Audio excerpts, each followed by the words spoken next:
La puerta sonó con un clic seco, como un punto final. Yo ya tenía la mano en el tirador, lista para salir y olvidar esa noche como se olvida cualquier noche mala, con prisa y con el corazón endurecido.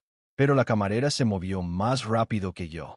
Cerró con llave, y antes de que pudiera preguntar qué estaba haciendo, se acercó lo suficiente como para que yo sintiera su respiración temblorosa. «Prométeme que no te desmayarás», susurró. No lo dijo como quien bromea. Lo dijo como quien está a punto de derrumbarse y solo le queda una última frase para sostenerse.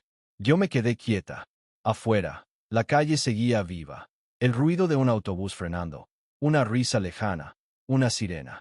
Pero dentro del pequeño café, la luz cálida de las lámparas parecía haberse vuelto más densa, más pesada, como si el aire estuviera cargado de algo que no podía nombrar. «Perdón», alcancé a decir, y mi voz sonó más pequeña de lo que yo quería. La camarera tragó saliva. Tenía los ojos enormes, oscuros, como si hubiera llorado mucho últimamente. Llevaba el delantal manchado de café y una pulsera roja en la muñeca izquierda, gastada de tanto tocarla. No me miraba como una desconocida. Me miraba como si me conociera de toda la vida. «Solo, prométemelo», repitió. «Por favor». Mi primer impulso fue reír, nerviosa. Pensé, ¿qué clase de película es esta? Pero su expresión no tenía nada de juego. Tenía miedo. Y, lo peor, tenía esperanza. «Está bien», dije despacio. «Lo prometo». «Pero, ¿qué pasa?» Ella respiró como si al fin pudiera soltar el peso que llevaba en el pecho. «Entonces ven», susurró. «No tenemos mucho tiempo». Me tomó de la muñeca. Sus dedos estaban fríos. Caminó rápido hacia el pasillo estrecho que llevaba a los baños, pero no giró hacia la puerta con el letrero «Damas» ni «Caballeros». Se detuvo frente a una puerta sin cartel, de madera vieja, que yo había asumido que era un almacén. Sacó una llave pequeña de su bolsillo, temblándole tanto la mano que la llave tintineó contra el metal. «¿Qué hay ahí?», pregunté, y mi estómago se apretó. Ella me miró por primera vez de verdad, como si estuviera a punto de entregarme algo sagrado. «Algo que tu padre dejó para ti». La frase me cayó encima como agua helada. Yo no veía a mi padre desde hacía 12 años. No desde la noche en que se fue, dejando atrás una maleta vacía y una madre rota, y a mí con 16 años aprendiendo, de golpe, que los adultos también abandonan. «Mi padre». «Murmur». «¿De qué estás hablando?» Yo no». La camarera abrió la puerta, y el olor me golpeó primero. Papel viejo, madera húmeda, una pizca de lavanda. Un olor que mi memoria reconoció antes de que mi mente pudiera aceptarlo. Lavanda. Mi madre usaba lavanda en las sábanas. Mi padre le regalaba bolsitas de lavanda que él mismo traía de mercado, como si fueran una promesa de que todo podía seguir oliendo a hogar. Di un paso hacia adentro y sentí como el suelo crujía bajo mis pies. La habitación era pequeña. No era un almacén. Era un rincón escondido. Había una silla, una mesa baja, una caja de metal sobre la mesa, y una foto enmarcada apoyada contra la pared. Una foto mía. Yo, de niña, con trenzas, y mi padre detrás, sosteniéndome los hombros. Sonriendo. Sentí que el mundo se inclinaba. «No», susurré, porque a veces la palabra no es lo único que sale cuando algo te duele demasiado. La camarera cerró la puerta detrás de nosotras. La llave volvió a sonar. «Clic. Me llamo Inés», dijo. «Y sé que esto suena imposible, pero he esperado años para este momento». Yo quería preguntar 1000 cosas, pero la garganta se me cerró. Me acerqué a la mesa como si caminara sobre cristal. «¿Qué es esa caja?», logré decir. Inés se sentó. Parecía que las piernas le iban a fallar. «¿Es tuyo?», respondió. «Y no lo puedo abrir yo». Él dijo que tenía que ser tu mano. Mis dedos flotaron sobre el metal frío. «¿Quién es él?», pregunté, aunque ya sabía la respuesta. Inés tragó saliva. «Tu padre, Daniel». Escuchar su nombre en boca de una extraña me hizo daño de una forma nueva, como si el abandono volviera a ocurrir, pero esta vez en cámara lenta. «No puede ser», dije. «Mi padre desapareció. Nunca llamó. Nunca escribió. ¿Por qué? ¿Por qué dejaría algo aquí?» Inés me miró con un cansancio que parecía más viejo que ella. «Porque se quedó cerca. Más cerca de lo que crees. Y porque no se fue como tú piensas». Yo sentí que algo dentro de mí quería romperse, pero me resistí. ¿Cómo lo sabes? Pregunté, y mi voz ya no era pequeña. Era dura. ¿Quién eres tú para decirme eso? Inés bajó la mirada a su pulsera roja. Soy la hija de alguien a quien tu padre salvó, dijo. Y también soy la mujer que le prometió que un día te encontraría. La frase se quedó flotando entre nosotras como humo. Yo me reí, pero era una risa sin alegría. Esto es una locura. Lo sé, susurró. Por eso te pedí que no te desmayaras. Con manos temblorosas, Inés señaló la caja. Abríla. Y si quieres irte después, te abro la puerta y no me vuelves a ver nunca. Lo entiendo. Pero primero, ábrela.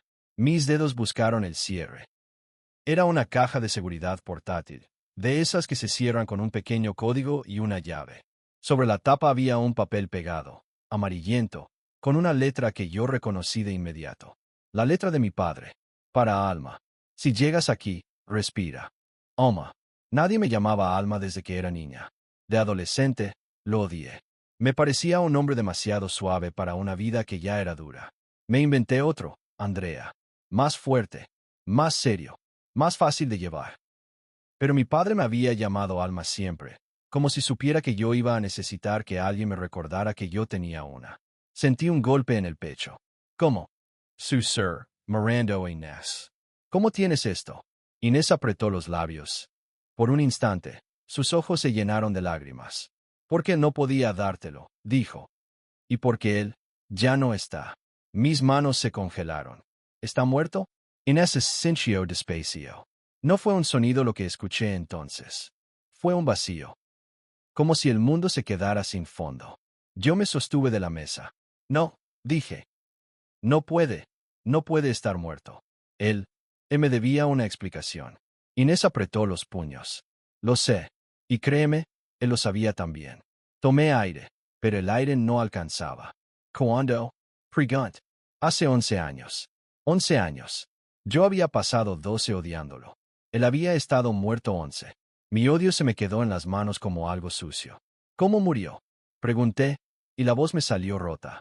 Inés cerró los ojos un segundo. No de la forma que imaginas. No se fue y ya.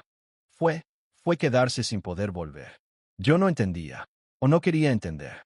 Abre la caja, dijo Inés, con un hilo de voz. Por favor. Mis dedos, sin permiso, giraron la llave. El cierre cedió. La tapa se levantó con un chirrido suave. Dentro había 3 cosas. Una carta doblada en 4. Un frasco pequeño con algo seco dentro, lavanda. Y una pulsera roja idéntica a la de Inés. Mi vista se nubló. La carta estaba arriba, como si fuera lo más importante, como si todo lo demás existiera solo para llevarme a esas palabras. La saqué con cuidado. Mi respiración era un temblor. La letra era suya. Inconfundable. Alma. Si estás leyendo esto, significa que Inés cumplió su promesa. Significa que tu vida te trajo hasta aquí incluso si tú te resististe. Perdóname por lo que creí que era protección y terminó siendo abandono.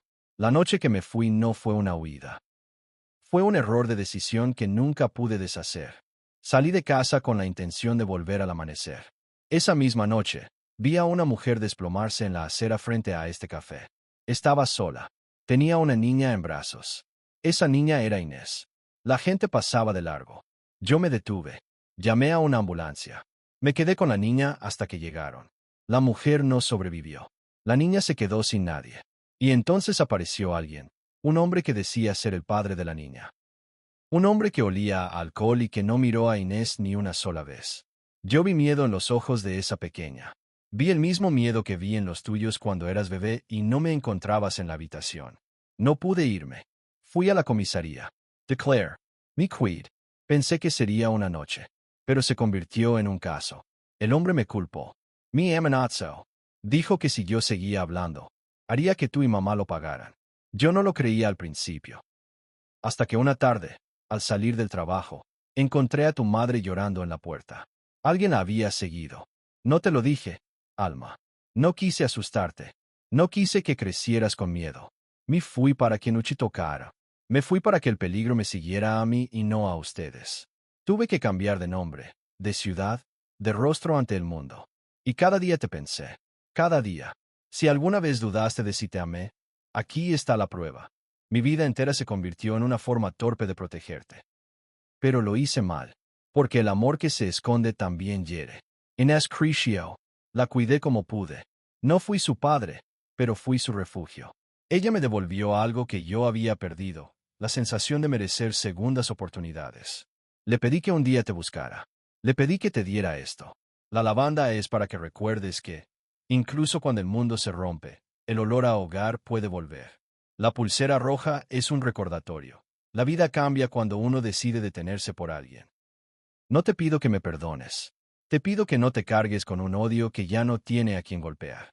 Y si un día amas a alguien, no lo ames desde el miedo. No te achiques. No te escondas. No te vayas. Quédate. Pero quédate con verdad. Con todo mi amor. Papá. No sé en qué momento empecé a llorar. Solo sé que las lágrimas me cayeron como si mi cuerpo hubiera estado esperando años para permitírselo. El odio que yo había alimentado se convirtió en otra cosa. Dolor. Culpa. Y una tristeza inmensa por haberlo odiado sin saber. No, susurré, apretando la carta. No. Inés se levantó despacio. Se acercó, pero no me tocó.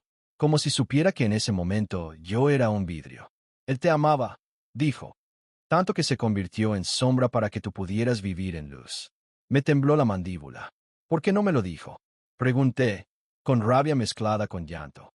¿Por qué no me explicó nada? ¿Por qué dejó que yo lo odiara? Inés bajó la mirada. Porque pensó que así sería más fácil para ti seguir, susurró. ¿Y por qué? Él estaba avergonzado. De haberte dejado sola. De haber elegido el silencio. Yo apreté la pulsera roja entre los dedos. ¿Y tú? Prigant. ¿Por qué me lo dices ahora? Inés respiró hondo, y ahí entendí que ella también estaba rota. Porque llevo años intentando encontrar el valor, dijo. ¿Y por qué hoy? Hoy te vi entrar al café y supe que eras tú. ¿Cómo? Prigant. ¿Cómo ibas a saberlo? Inés sacó del bolsillo un recorte de periódico, doblado. Lo extendió sobre la mesa. Era una foto mía. No de niña. De adulta. Yo, en una exposición pequeña, sosteniendo un cuadro. El título del artículo: Artista local presenta obras sobre la ausencia. Mi obra. Mi vida. Mis heridas convertidas en pintura. Lo encontré hace meses, dijo Inés. Y supe que eras tú. Y supe que todavía estabas viviendo con la idea de que él te abandonó por no amarte. Trade saliva. ¿Y por qué esperaste hasta hoy? Inés cerró los ojos. Porque yo tenía miedo de romperte, susurró. Y porque necesitaba que fueras tú la que se acercara. Él dijo, no la persigas. Dale una puerta. Si la cruza, estará lista. Miré la caja de nuevo. La lavanda. La pulsera. La carta. Era como si mi padre, incluso desde la muerte, hubiera planeado un último abrazo. Un abrazo hecho de verdad. Pero yo todavía no podía respirar bien. Me dijiste que no tenemos mucho tiempo, dije, recordando sus palabras. Inés se puso rígida. Sí, respondió. Porque el hombre del que habla la carta, el que dijo ser el padre de Inés, no era su padre. Sentía un escalofrío. ¿Qué era entonces? Inés apretó la mandíbula. Era un traficante. Un hombre que usaba mujeres, que las destruía. Y mi madre intentó escapar. Mi estómago se hundió. ¿Y qué tiene que ver conmigo? Inés me miró con ojos brillantes, y por primera vez vi en su expresión algo más que miedo. Vi urgencia. ¿Te vio? Dijo. Te vio salir del café hace un rato. Y me preguntó tu nombre. Mi sangre se congeló. ¿Qué? Inés Asensio. Él viene a veces. Siempre viene a recordar que tiene poder. Hoy vino, y te vio. Y cuando te vio, dijo una frase que me rompió el corazón. Esa cara me suena. Yo sentí el impulso de retroceder. No entiendo. Inés tomó aire, como si fuera a decir algo que le dolía incluso pronunciar. Porque tu padre no solo huyó por ustedes, dijo. Huyó porque ese hombre quería lastimarlo. Y cuando no pudo con él, buscó otras maneras. Mi mente giró. ¿Me estás diciendo que ese hombre sabe quién soy? No lo sabe aún, dijo Inés. Pero lo sospecha. Y sí lo confirma. No terminó la frase, pero no hacía falta. La amenaza se entendía sola. Mi cuerpo reaccionó antes que mi cabeza. Me mareé. La habitación se movió un poco. Inés dio un paso hacia mí. Respira. Por favor. Yo apreté la carta contra mi pecho. ¿Qué hago? Pregunté, con un hilo de voz. Inés tragó saliva, y vi cómo sus manos temblaban otra vez. Tu padre me dejó un número, dijo. Un policía. Una mujer que lo ayudó a desaparecer. Él confió en ella. Ella me dijo que si algún día ese hombre volvía a acercarse a ti, debía llamarla. Sacó el móvil. Marcó con dedos torpes. Yo escuché el tono. 1, 2, 3. Sí, respondió una voz femenina al otro lado. Firme. Inés se le quebró la voz. Soy Inés. Es Alma. Está aquí. Hubo un silencio breve, y luego la voz dijo. ¿Está a salvo? Sí, por ahora. No se muevan. Voy en camino. Y llamo refuerzos. La llamada terminó. Yo me quedé mirando a Inés, incapaz de procesar. ¿Esto es real? Prigant. Inés me miró con una tristeza enorme. Ojalá no lo fuera, dijo. Ojalá tu padre solo hubiera sido un hombre que se fue. Sería más fácil de odiar. Pero él eligió quedarse en el peligro para que tú pudieras estar lejos. Esa frase me destrozó. Porque el odio, al menos, te da un lugar donde poner el dolor. Pero la verdad te obliga a mirar el amor en lo que creías abandono. Y eso duele más. Esperamos en esa habitación. El reloj en la pared hacía un tic-tac lento, insoportable. Yo apreté la pulsera roja. Sentí el hilo gastado. Me la puse en la muñeca, igual que Inés. ¿Por qué tú también llevas una? Prigant. Inés miró la suya. Él me la dio cuando cumplí 16. Dijo. Me dijo, si un día te sientes sola, mírala. No estás sola. Yo también lo he estado. Y seguimos. Un nudo me apretó la garganta.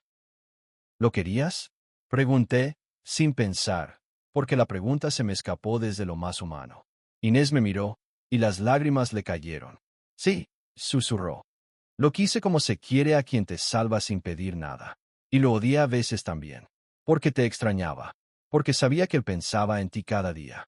Porque había noches en que se quedaba despierto mirando una foto tuya y yo deseaba que él se permitiera ser feliz. Trade saliva. ¿Y él? ¿Qué decía de mí? Inés sonrió con dolor.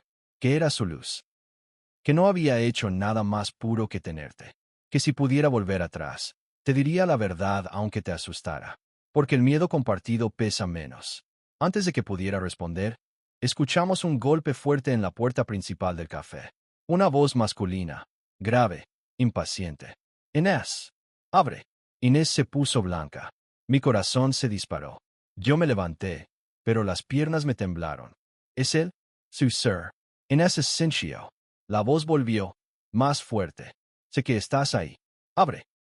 Entonces escuché algo peor. Y no estás sola. Huelo a alguien más. Mi estómago se revolvió. Inés me sujetó del brazo. No hables, susurró. No hagas ruido. La puerta vibró con otro golpe. Yo apreté la carta como si pudiera protegerme. En ese instante entendí por qué mi padre había dejado la caja cerrada, escondida, con llave. No era solo memoria. Era un mapa. Era una advertencia. Era un último intento de mantenerme a salvo, incluso después de muerto. La voz se volvió más baja, más peligrosa. Daniel creía que podía ganarme. Creía que podía esconder lo que me pertenece. Pero yo siempre encuentro lo que quiero. Me tembló el cuerpo entero. Inés me miró con ojos llenos de pánico, y vi algo que me partió. No solo tenía miedo por ella, tenía miedo por mí. De pronto, sirenas, azules y rojas reflejándose en la ventana del café. Gritó. Policía. Abra la puerta. Silencio. Luego pasos rápidos alejándose. Yo solté el aire como si lo hubiera estado guardando durante años. Inés se dejó caer en la silla. Yo me apoyé contra la pared, mareada, cumpliendo la promesa que me hizo jurar por segundos. No desmayarme. La puerta del almacén se abrió de golpe. Entró una mujer con chaqueta oscura, pelo recogido, ojos que no se movían con miedo. Se notaba que había visto demasiado en la vida para asustarse fácilmente. ¿Alma? Preguntó, mirándome como si me reconociera. Yo asentí, aún sin voz. Ella se acercó despacio, como si no quisiera asustarme. Me llamo Marta, dijo. Fui quien ayudó a tu padre cuando todo se volvió peligroso. Trade saliva. ¿Lo conocías? Marta es Cinchio. Lo vi sacrificar su vida en pedazos durante años, respondió. Lo vi seguir adelante cuando cualquiera se habría rendido. y lo vi morir con una sola preocupación, que tú nunca supieras lo que él cargó, para que tú pudieras vivir sin ese peso. Mis ojos ardieron. Pero ahora lo sé, susurré. Marta me miró con una mezcla de dureza y ternura. Ahora lo sabes porque eres fuerte, dijo. Y porque te llegó el momento. Inés se levantó. ¿Lo atraparon? Preguntó, con voz temblorosa. Marta negó. Escapó. Por ahora. Pero ya no está en sombras. Ya lo tenemos en la mira. Se giró hacia mí. Alma, necesito que entiendas algo. Tu padre te protegió. Sí. Pero también te dejó algo más importante que una advertencia. Yo apreté la carta. ¿Qué? Marta señaló la pulsera roja en mi muñeca. Te dejó una forma de vivir, dijo. Una forma de ser humana incluso cuando el mundo te da razones para ser dura. Yo la miré, sin entender. Marta suspiró. Tu padre se detuvo por una mujer desconocida y una niña. Eso cambió la historia de Inés. Cambió la tuya. Y hoy esa decisión vuelve a salvarte, porque Inés cumplió su promesa. Inés bajó la mirada, llorando. Yo sentí un derrumbe por dentro. Había pasado años creyendo que mi padre había escogido irse por cobardía, por desamor, por egoísmo. Y de pronto, todo se reorganizaba. Él se fue porque se quedó. Él desapareció porque estaba cerca, vigilando desde lejos. Él no llamó porque hacerlo me habría puesto en peligro. El abandono que yo había pintado en mis cuadros tenía, en realidad, una sombra de sacrificio. Y esa idea me rompía, pero también me reconstruía. Marta se acercó a la mesa y cerró la caja con cuidado. Esto no termina hoy, dijo. Pero lo más difícil ya pasó. Ya no estás sola con tu historia. Me miró a los ojos. Hay dos caminos ahora. El primero, volver a tu vida fingiendo que nada pasó, guardando esto en una caja mental, dejando que el miedo siga mandando. Señaló la pulsera. El segundo, aceptar que tu padre te amó con errores, pero también con un valor que pocos tienen, y decidir qué haces con ese amor. Yo miré a Inés. Ella me miró. O a mí. Éramos dos mujeres unidas por un hombre que había hecho lo que pudo en un mundo cruel. ¿Qué hago? Pregunté, con la voz quebrada. Inés se acercó despacio. Esta vez sí me tocó la mano. Vive, susurró. Vive sin odio. Vive con verdad. Y, si puedes, detente por alguien cuando lo necesite. Así como él se detuvo por mí. Mi pecho se apretó. Pero duele, dije. Inés es sincero. Sí, respondió. La verdad duele, pero también libera. Esa noche, cuando al fin Marta abrió la puerta y el aire frío de la calle entró, yo salí diferente. No porque el dolor se hubiera ido, sino porque había cambiado de forma. Ya no era un puño cerrado. Era una mano abierta, temblorosa, pero abierta. Antes de irme, me giré hacia Inés. Gracias, dije, y la palabra se me quedó pequeña para todo lo que sentía. Inés Laurel, no me des las gracias a mí, susurró. Dáselas a la decisión que él tomó aquella noche. La decisión de no pasar de largo. Caminé por la acera con la pulsera roja en la muñeca y la carta pegada al corazón. En una esquina, vi a un hombre mayor que tropezó con su bolsa de compras. Las naranjas rodaron por el suelo. La gente caminaba alrededor como si no hubiera pasado nada. Yo me detuve. Mia Gash. Empecé a recoger las naranjas. El hombre me miró, sorprendido. Gracias, hija, dijo. Yo sonreí, y sentí que las lágrimas volvían, pero esta vez no eran solo de dolor. Eran de algo nuevo. Porque en ese gesto simple entendí el mensaje final que mi padre, sin saberlo, había escrito con su vida. La humanidad se sostiene con pequeñas decisiones. Detenerse. Escuchar. Ayudar. Proteger. Decir la verdad. No siempre podemos arreglar el pasado. No siempre llegamos a tiempo. Pero si podemos elegir, en cada momento, no pasar de largo. Y a veces, ese acto pequeño termina salvando a alguien.